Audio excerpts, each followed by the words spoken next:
patrono e homenageado da semana, Inácio de Loyola Brandão.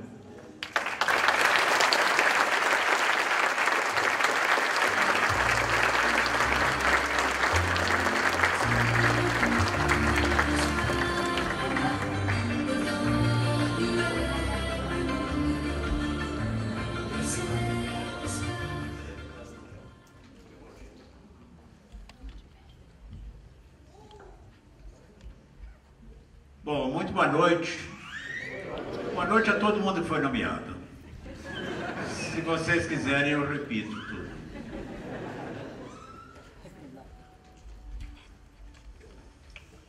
Não, eu só queria dizer para o maestro que o Henrique Lupo, eu fiz a biografia dele. Está num livro chamado Adilber Campanile. Eu o conheci muito criança, quando ainda era relojoeiro, imagina. Ainda nem fazia meia.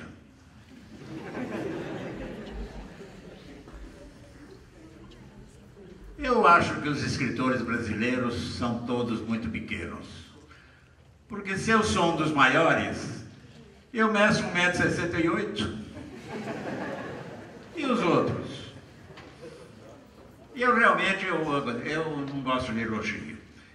Eu me sinto constrangido, eu fico numa saia justa. E quando dizem, então, que eu sou ilustre, eu tenho urticária. Me dá coceira por toda coisa. Eu sou apenas um batalhador. Eu sou um cara que descobriu que a única possibilidade que ele tinha na vida era escrever. Aos 20, e aliás, essa coisa de idade nunca me preocupou. Passei para os 40, passei para os 50, passei para os 60 e nem sabia. Apenas aos 20 anos, sentado aqui num banco, na Rua 3, em frente então ao Cine Odeon, que hoje eu não sei se é uma igreja ou lojas americanas, mas que foi um grande cinema, eu disse assim, eu tenho 20 anos, eu estou condenado a um absoluto fracasso. Eu não sei o que se fazer da vida. Eu não sei o que fazer de tudo. Eu não gosto de ser, não quero ser dentista, não quero ser médico, não quero ser advogado, não quero ser engenheiro, não quero trabalhar na Meias Lupo. Que, aliás, a Meias Lupo empregava muitas mulheres. Eu tive uma prima que trabalhou a vida inteira lá, era bagueteira. Poucos sabem o que é bagueteira. Baguete era um bordadinho que tinha aqui na mesa. Passava a vida fazendo aquilo. Bom, eu não quero ir para a Estrada de Ferro. Aliás, quando eu fui embora de São Paulo, para São Paulo, minha mãe disse, meu filho, você precisa de segurança. Estrada de Ferro ou Banco do Brasil. Eu terminar gerente de uma agência do Banco do Brasil me deprimia. Não tem nada contra os banqueiros e bancários. Contra os banqueiros eu tenho, contra os bancários não. Bom, não tinha a mínima ideia do que fazer. Bibliotecas. Deixa eu já começar a falar outra coisa. Eu talvez saiba escrever, não sei falar. Minha fala é descontinuada, desligada, eu vou e volto. Porque eu sou um contador de história, só isso. Minha vida é essa. Mas eu quero dizer que eu entrei neste 2016 e, a uma certa altura, eu falei, eu vou fazer 80 anos. Será que alguém vai se lembrar? E, de repente, quem que se lembra? A minha cidade. E quem que se lembrou? Um e-mail da Cíntia, dizendo, você aceita ser nome de uma biblioteca? Claro que eu aceitei na hora.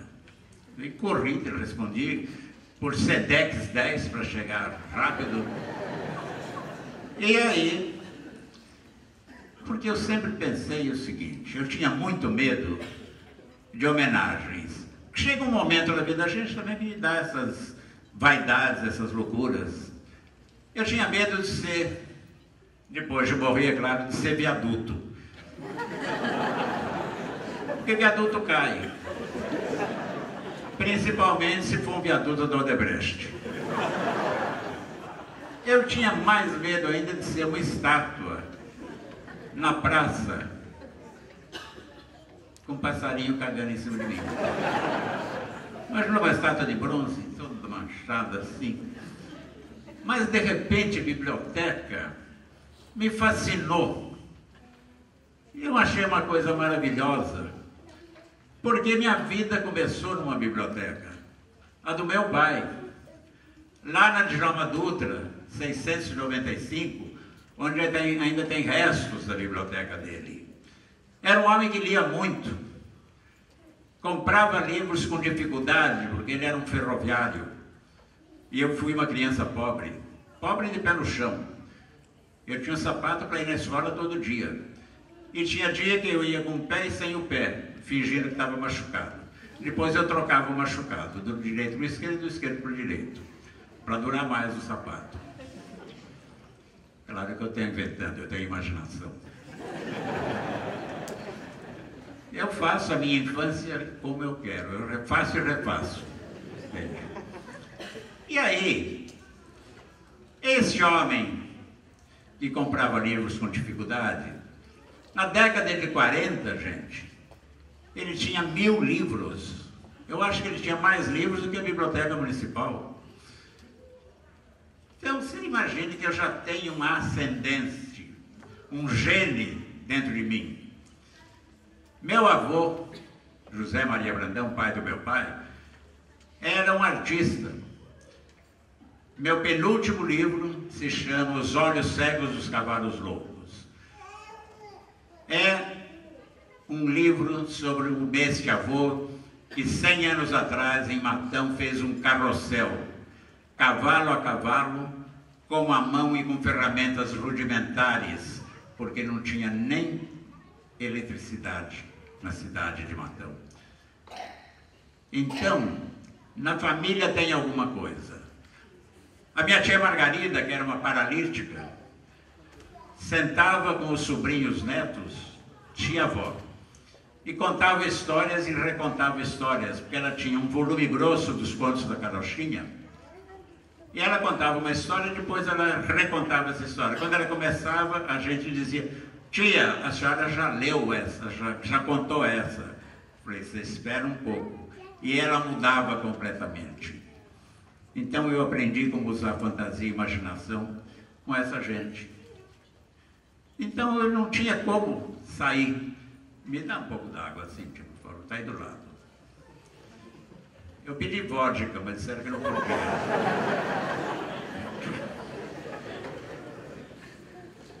É uma instituição federal.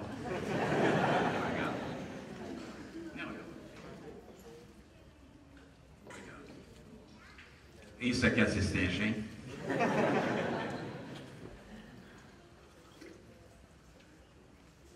Eu devo a ela toda essa coisa. Ela que distribuiu toda a propina que eu mandei na eleição. Bom, vocês têm tempo? Disseram que eu tinha que falar 5 minutos. Eu era um menino pobre. Algumas pessoas já conhecem essa história. Magro, feio, tímido e introvertido. Ainda sou tudo isso. E sempre tive essa cara brava. Meio antipática, meio arrogante. Mas, gente, por dentro eu sou doce e terno, tá? Verdade, estou aberto a verificações. Mas, na classe da Lourdes Prado ou da Ruth Signini, as professoras que me ensinaram a ler e a escrever, e que estão vivas até hoje aqui em Araraquara, a Ruth ainda bem, e alerta, e a Lourdes, infelizmente, começa a neblina e a bruma a envolvê-la. A Ruth era brava, mas era boa. Eu acho que a nora dela está ali. Não está aí a Helena? Não está, ela disse que vinha. Eu estou fazendo chamada. Mas enfim, nessa classe, ninguém me olhava, porque olhavam para quem? Para um que era bonito, um muito bem vestido, um que era muito engraçado, o outro que cantava muito bem, e eu que adorava que alguém me olhasse, nada. Gente, nós todos somos carentes, todos precisamos que passe a mão na cabeça da gente, que nos acaricie, e nada.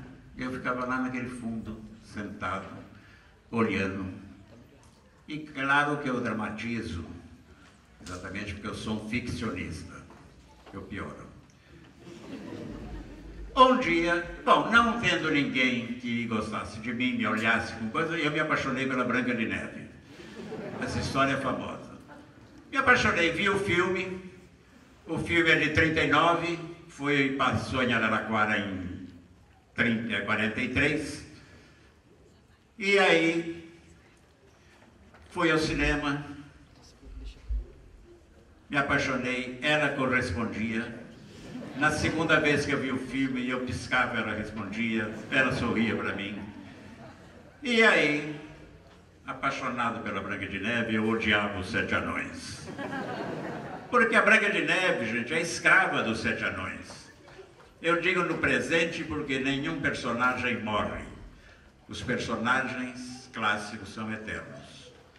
Você fez um personagem que funcionou, ele não morre mais. Don Quixote está aí até hoje e tem 400 anos. Bom, Branca de Neve lavava, passava, cozinhava, arrumava a casa, a cozinha, tudo os anões, que não pagavam nada para ela e que eram ricos porque tinham minas de diamante. Quem viu o filme lembra, eu vou para Minas, eu vou. Não davam nem um micro-ondas para ajudar a coitada. A Lourdes, uma vez por semana, dava uma redação e nós tínhamos que reescrever um livro infantil. Reescrever uma história significa aprender a escrever. Eu tive professores fantásticos lá atrás, nos anos 40. E essas professoras não conheciam Piaget e não conheciam normas pedagógicas novas, revolucionárias, etc. Eram professoras instintivas, intuitivas. Lourdes chega e diz, reescrevam Branca de Neve. Reescrevemos todos. E eu felicíssimo. Falei, deixa comigo.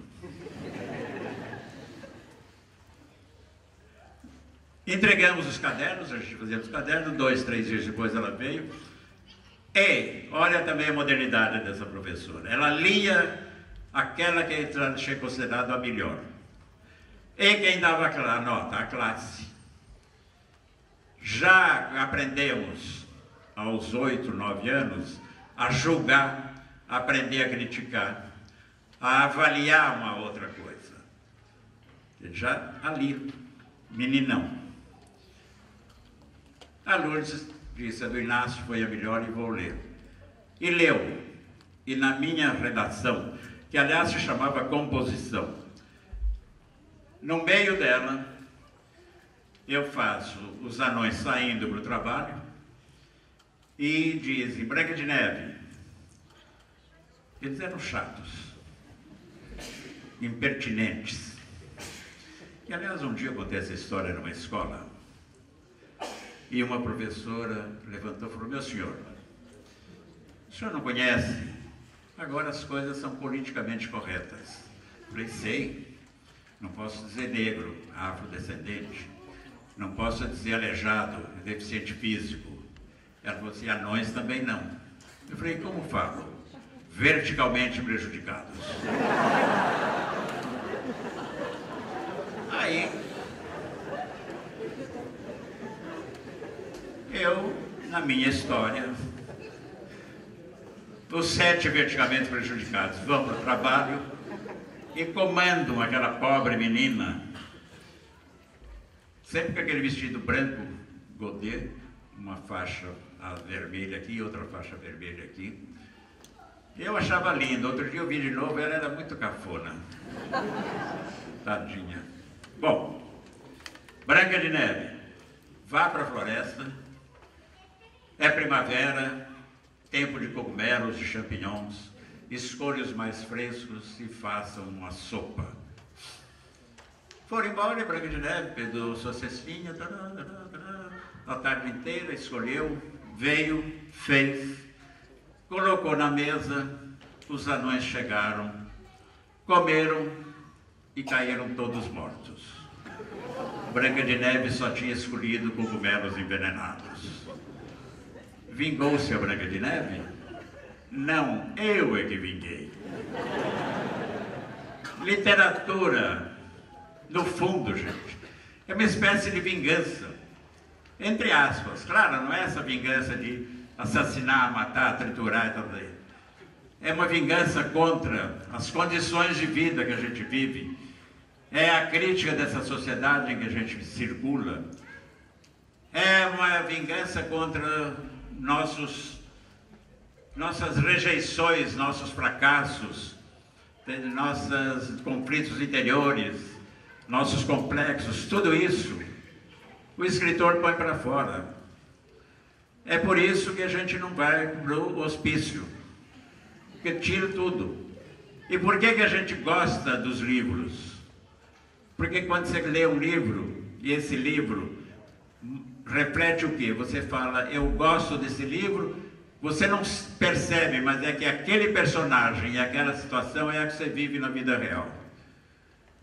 Aquele personagem, aquele homem, aquela mulher tem os teus problemas. E aí você entra e interessa. E por que a gente começa a ler um livro e não quer e acha chato? Porque não tem nada a ver com a gente. Então, essa coisa, o escritor é aquele que você não pega todo mundo, mas você pega uma grandes parcelas aqui, ali, ali, lá, porque você está refletindo o que nós somos. Sem isso não tem literatura. Literatura é a reprodução da realidade. Bom,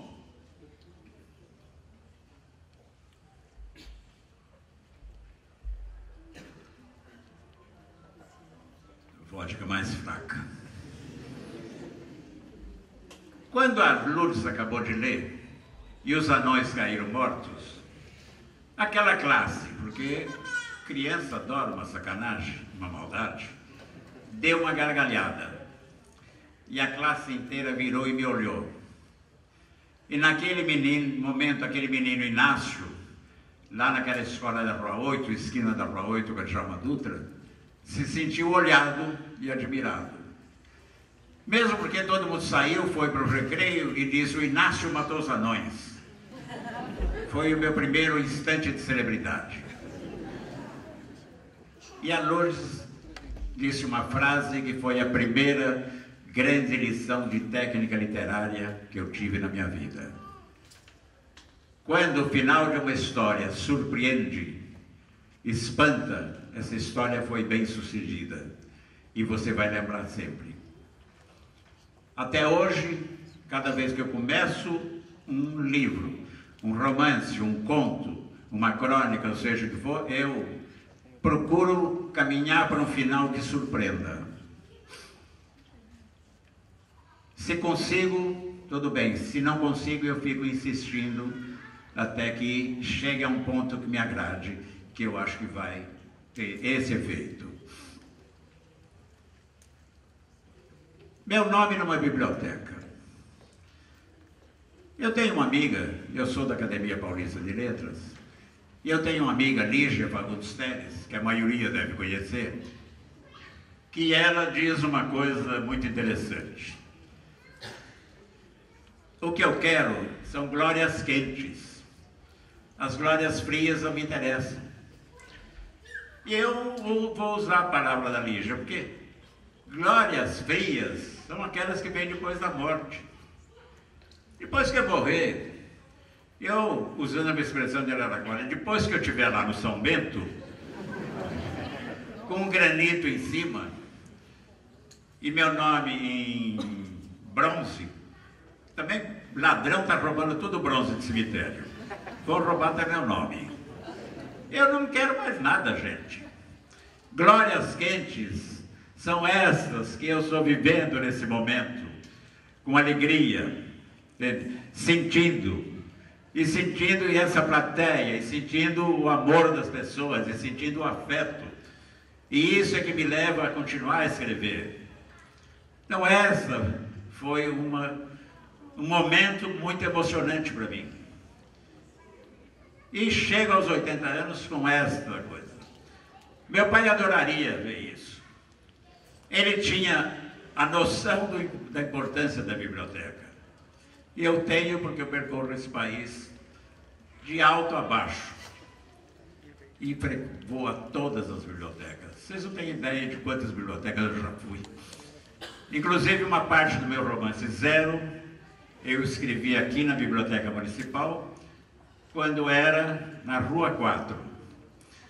Porque a biblioteca que eu frequentei em Araraquara, a municipal, era onde hoje é a Câmara Municipal. Aquele prédio ali. Era um lugar, um canto à direita da biblioteca, da Câmara, e lá nós nos reunimos. Todas as tardes, terminado o ginásio, eu ia para casa, almoçava e voltava. E meu grupo era um grupo fiel, fidelíssimo. Não faltávamos nunca. Eu lembro de um amigo que leu 101 volumes do Camilo Castelo Branco, em seguida. Outro dia eu fui para a Câmara, que eu não lembro mais, não localizei mais onde era a biblioteca. Mas eu lembro que subia a escada e saía à direita. Ele existe alguma coisa embaixo?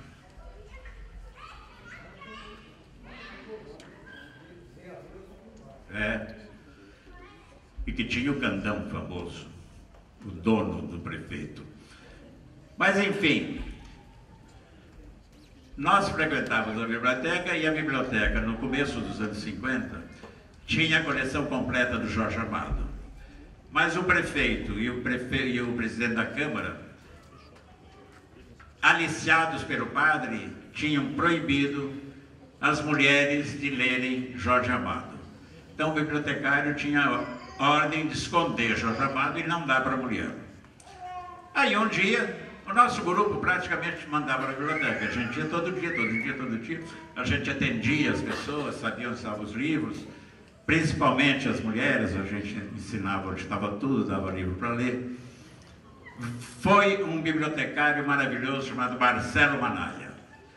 O Marcelo Manaia era filho de um italiano que vendia e consertava sanfonas na Avenida 7. E o Marcelo era um funcionário público.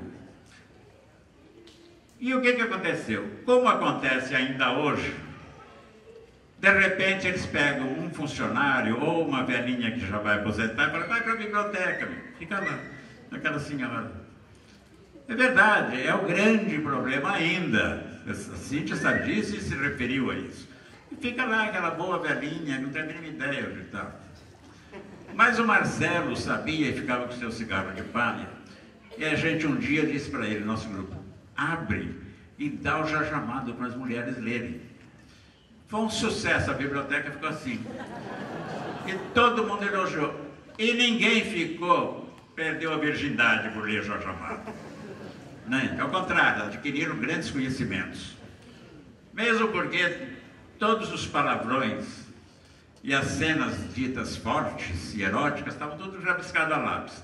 Tinha gente que virava o lápis e via lendo. Aí depois lia direito. Então, no fundo, eu li Faulkner, eu li Hemingway, eu li Graciliano Ramos, eu li Machado de Assis, eu li Charles Morgan, eu li os grandes autores na Biblioteca Municipal. Eu me formei nessa biblioteca. Um outro que se formou nessa biblioteca, uma pessoa que poucos sabem dessa cidade, Sidney Sanches. Alguém tem ideia de quem é? Foi desembargador e foi presidente do Supremo Tribunal Federal. Quando foi o impeachment do Collor, o Sidney Sanches, de Rincão, e que estudou em Araraquara, no IEBA, foi o presidente que comandou aquele tribunal que impeachou o Collor. Então essa cidade tem esses personagens todos. Então Eu ando pelo Brasil, uma emoção que eu tive. Um dia eu cheguei a Macapá e disseram, você quer dar uma volta numa biblioteca? Eu falei, quer dar uma volta? Vamos lá passear? Não, você vai andar na biblioteca. A biblioteca vai descer o rio Amazonas e você vai dentro. É um barco biblioteca que desce de Macapá por dentro do rio Amazonas. O Amazonas passa em Macapá. Para inveja de Manaus, onde o Amazonas não passa, é o Rio Negro lá, e para inveja de Belém, onde o Amazonas também não passa.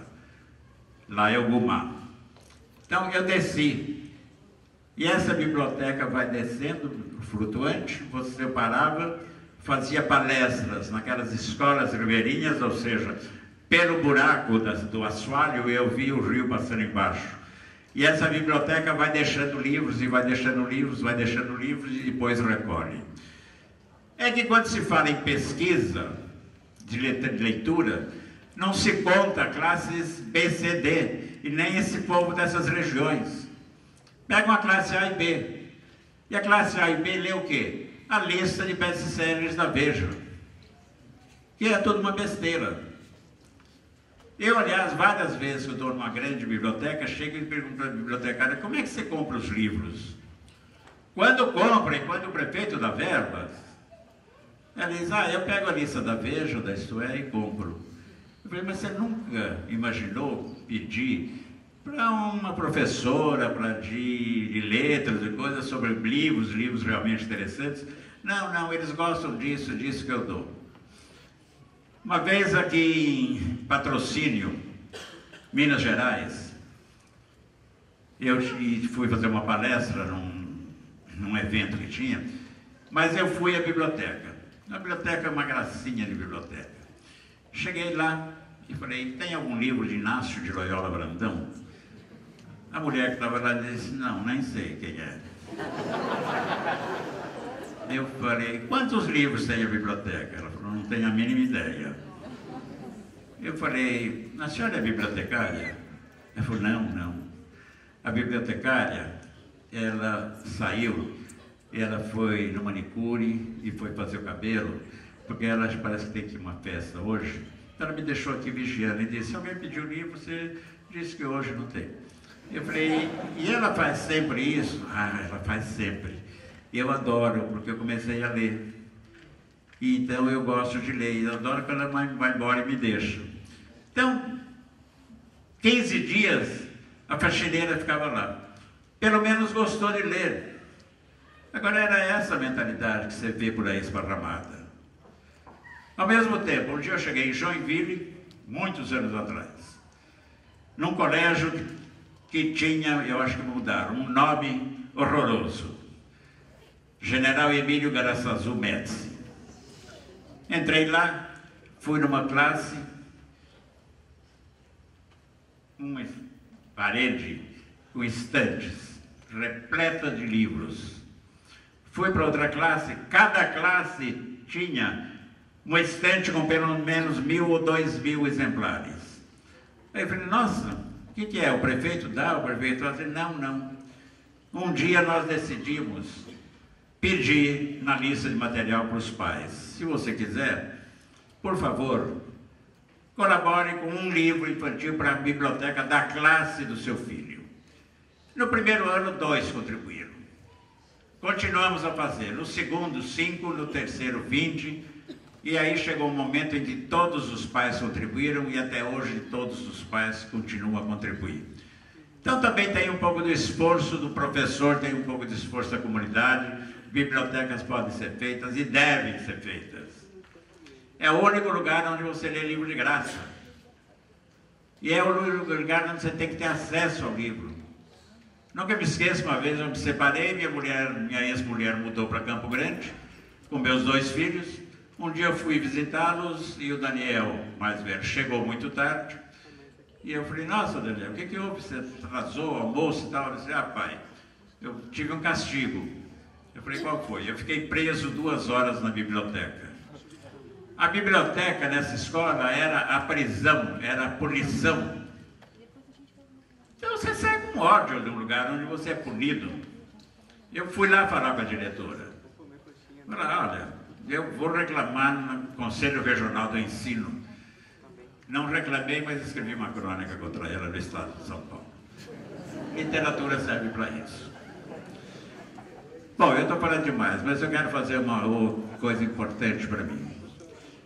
A segunda homenagem que eu recebi pelos 80 anos foi, no dia 20 de julho, ganhar o prêmio Machado de Assis pelo conjunto da obra. No vídeo diz 43, mas já são 44.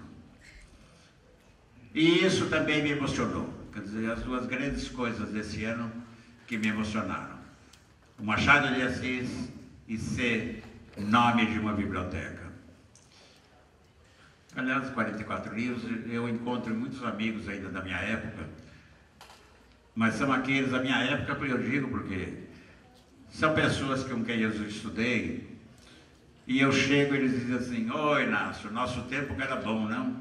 Eu falei, tempo bom é o meu, que é esse. Qual é o teu? É, mas a gente fazia cada coisa, não? Fazia sim, e eu faço ainda cada coisa. Não imagina as coisas que eu faço. É, mas não é mais como era. Eu falei, nem vai ser. E também jovem, você não vai ser nunca mais. Jovem ou é ou já foi. E acabou. E uma outra coisa, outro dia um velho, uma moça falou lá do lado, para um velho, qualquer coisa, ele virou minha filha. Juventude é uma coisa que o tempo resolve. É a melhor definição que eu encontrei. Bom, uns amigos aí, outro dia disseram, Royal, Inácio, em Araraquara me chama de Inácio.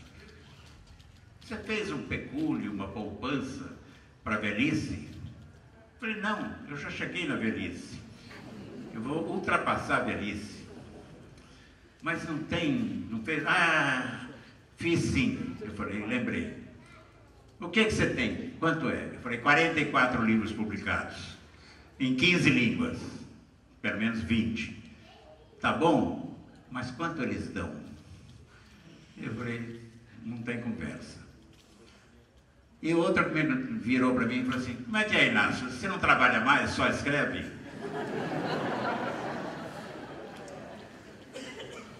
É bom que eu me divirto. Aliás, eu só fiz coisa que me deu prazer na vida. Eu sofri, já fracassei, já fiz tudo, já rolei na terra, no chão, tudo. Mas eu só fiz o que eu sonhei. E eu continuo a fazer o que eu gosto de fazer, o que me dá prazer. Senão eu não faria. Senão eu não estaria aqui com essa cara aos 80, ainda que pareça 98. Mas estou aqui. E vocês não imaginam o que eu tenho de projeto. E eu só tenho uma precaução. Quando alguém diz, Loyola, tudo bem? Eu digo, até agora. Não sou bobo mais. Se vocês tiverem paciência, eu quero ler o discurso que eu fiz na Academia Brasileira de Letras no dia 20 de julho, quando eu recebi o Prêmio Machado de Assis. Foi publicado pela revista da Academia, que vai para alguns institutos, alguns especiais, e esse eu estou trazendo para a biblioteca, que agora tem meu nome, e vou ler, porque foi um dos momentos mais importantes da minha vida. Eu vou passar por cima da abertura.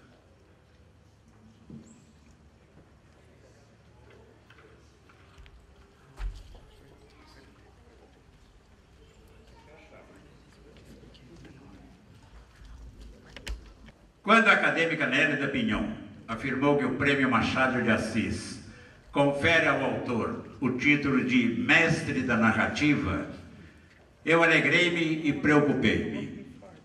Eu? Mestre? Eu sou um contador de histórias, nada mais. Assim foi moldado por pessoas que considero fundamentais a minha carreira. Como meu pai, Antônio Maria Brandão, ferroviário, humilde, salário minguado, que montou uma biblioteca com 1000 volumes na década de 40 em uma Araraquara que não possuía livrarias. E Lourdes Prado, professora do primário, que me ensinou a ler e a escrever. Dava-me 100 em redação, que era 100. E quando os outros reclamavam que eu inventava muito, ela justificava a nota. O menino está certo. A fantasia é o que nos faz suportar a vida. Um dia, deu-me a primeira lição de técnica literária que obedeço até hoje, é o que eu disse. Quando o final de uma história surpreende ou espanta, ela foi bem sucedida. Havia ainda Jurandir Gonçalves Ferreira, professor de português do Instituto Bento de Abreu, com seu mantra que ele repetia. Quanto mais curta a frase, menor é a possibilidade de errar. Até hoje eu vou atrás disso. Faz uma frase quilométrica que você já está perdido. E tinha uma outra importante. Cuidado com o lhe. É perigoso, pode destruir uma bela frase. Até hoje eu faço um rodeio e não uso lhe. E ainda, e essa é ótima, ponto e vírgula são para quem tem coragem e sabe escrever. Em Araraquara, onde eu nasci, devo ter sentido os eflúvios que vinham da chácara de Pio Lourenço Correia, fazendeiro abastado, linguista, ensaísta, a quem Mário de Andrade chamava de tio.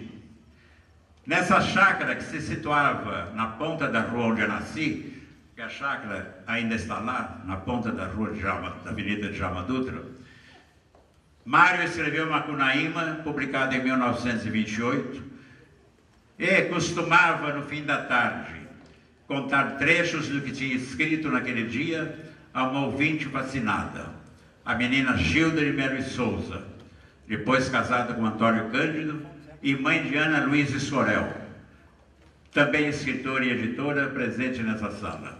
Ana Luísa Escorel, filha do Antônio Cândido, é uma editora, tem uma editora e é uma excelente escritora, ligada, portanto, a Araraquara, e passava as férias aqui. Meu primeiro romance foi lido por Antônio Cândido, que sentenciou: você tem 11 personagens e todos falam igual. Reduza, mas não vai adiantar, ele é bem ruim. O ato generoso me salvou de vexames no futuro. Lembro ainda Dona Olga Ferreira Campos, altiva entre as melhores professoras de português da cidade. Deu aulas a um jovem de nome Celso Laffer, hoje acadêmico nesse cenáculo. Enfim, eu consegui escrever uma palavra difícil nesse discurso. O Celso Laffer foi ministro das Relações Exteriores do Fernando Henrique. Nos dias em que eu publicava minha crônica de cinema no jornal O Imparcial, ela me esperava na varanda. As tardes eram quentes e calmas.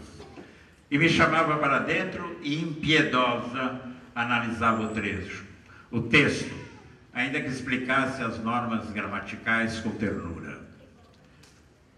Se algum estilo criei, ele me veio pelas aulas vespertinas de Dona Olga. Que professor faz isso hoje? A chácara do tio Pio, com quem Mário trocou mais de 400 cartas, continua lá. Símbolo de uma cidade que produziu Lívio Abramo, um dos maiores gravadores brasileiros. Lélia Abramo, uma das maiores atrizes de teatro e televisão brasileira. Judite Lawande, ainda viva, imensa artista plástica. Ruth Cardoso, que todo mundo conheceu. Gilda Melo Souza, que já foi citado. José Celso Martinez Correia. Aliás, a chácara do pai do Zé Celso era a 200 metros daqui desse instituto. Sidney Sanches, depois presidente do Supremo. Ondina Ferreira, uma escritora. Luiz Roberto Salinas Fortes, filósofo, professor, tradutor de Sartre. Maria Helena Moura Neves, ainda aqui em Araraquara, linguista, gramática. Dante Moreira Leite. E não posso esquecer que a cidade abrigou em 61 a 64 Jorge de Sena, fugido de Salazar. Esse prêmio Machado de Assis, que a Academia Brasileira de Letras me concede e que recebo comovido e orgulhoso, quero dividi-lo com Lígia Jobim, a mulher que teve a coragem de editar Meu Zero em 1975, enfrentando a ditadura militar e provocando e catapultando minha carreira. Apesar de tudo, compartilho ainda com meus companheiros da minha geração de escritores, chamada de geração de 70, década em que nos consolidamos. Dessa geração faziam parte alguns escritores dessa academia, como Nélio Pinhon, Ana Maria Machado, Antônio Torres, Cícero Sandrone, Carlos Nejar, João Ubaldo Ribeiro e Moacir Scliar. Esses dois já foram. Mas também Raduan Nassar, Marina Colassante, Afonso Romano de Santana, Roberto Drunon, Oswaldo França Júnior, Luiz Vilela, Vander Biroli, Juarez Barroso, Ivan Ângelo, Luiz Fernando Veríssimo, Ruth Rocha. Nós fomos essa geração que viveu todo esse período grave e horroroso da história do Brasil. Judith Scliar, viúva de Moacir Scliar, assim definiu esse nosso grupo. Uma geração de escritores e intelectuais cuja vida foi pautada por ideais e sonhos de um mundo melhor e que sempre se manteve fiel a um conjunto de princípios éticos, morais e sociais. Um grupo unido, solidário e que se apoiava mutuamente.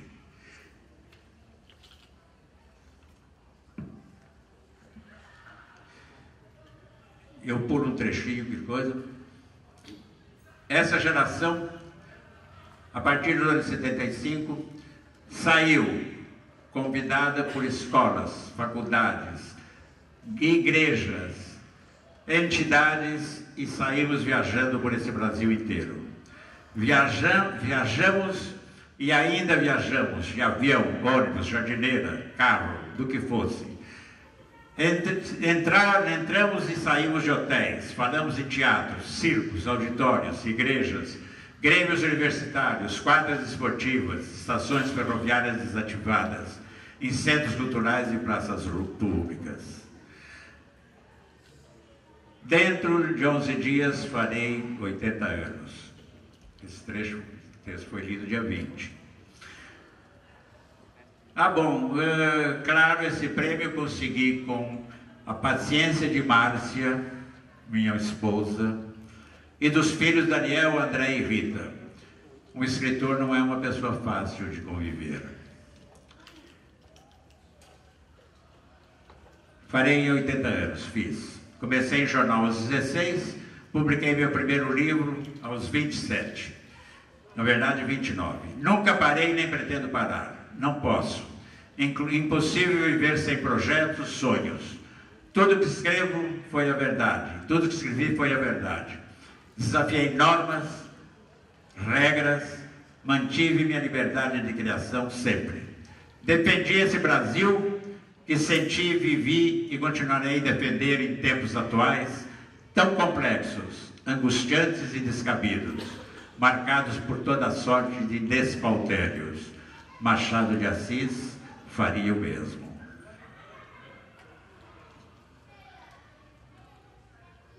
Eu me acho no meio de uma jornada. O que eu ainda tenho pela frente, imaginado e projetado, eu vou precisar de outra vida. Eu não sei se eu vou viver. Pode ser que eu transplante o coração, o rim, o fígado. Tudo que eu puder transplantar, eu transplanto. Eu só não quero transplantar minha alma. E eu só não quero transplantar essa fé que eu tenho de que a literatura pode mudar as pessoas. E a literatura é essa que se abriga dentro das bibliotecas. É ali que asas eu tenho, porque eu escrevo livros. E asas todos podem ter, lendo os livros. Muito obrigado, Instituto, por essa noite.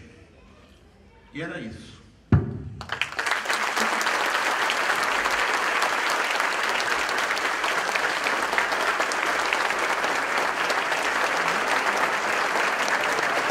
Se for para chorar, que seja de alegria. Que tem um monte de histórias sobre Araraquara. E com muitas mulheres misteriosas que vocês vão ter que identificar.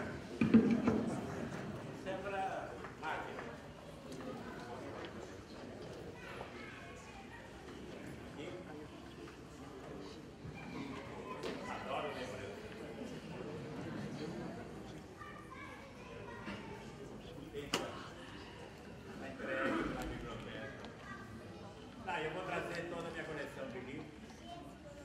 E uma outra coisa, provavelmente eu faça uma doação aqui de todo o meu arquivo.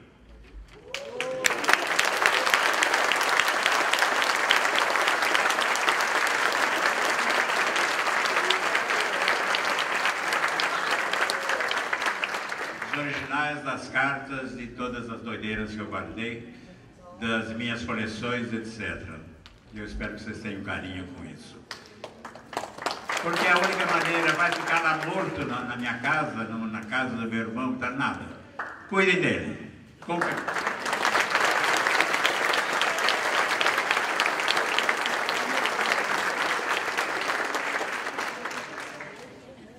Estamos aqui com o aluno Vinícius Santos Monteiro, que é do nosso curso integrado em informática, que está entregando uma lembrança ao nosso amigo Inácio de Loyola Brandão, em nome de todos do campus Araraquara.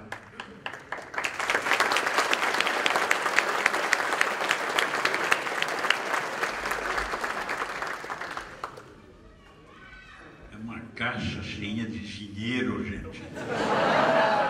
Que bonito. Não, tudo que eu gosto. Antes do Vento Forte. Ah, esse livro da Janaína. Tem uma coisa. Caneta. Adoro caneta e caderno, podem me dar. E um perfume maçã com canela. Me dá perfume também. Obrigado, gente.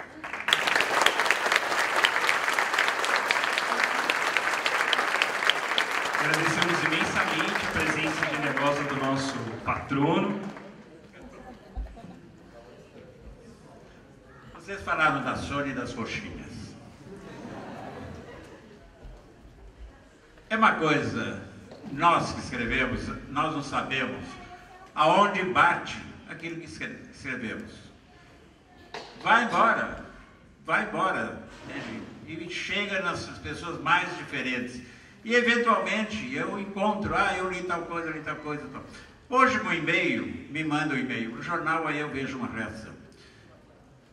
Mas, um dia de domingo, que eu saí para dar uma volta com minha mulher, com minha filha e tal, e passei por Bueno de Andrade, onde eu tinha passado a infância, passei a infância, fui coroinha, lá ajudava o padre da matriz de Araraquara, que ia até lá, e passei, e lá naquela vendinha, onde vendia caderno, brinquedo, fumo, cachaça, tudo, tinha uma coxinha dourada num mostruário.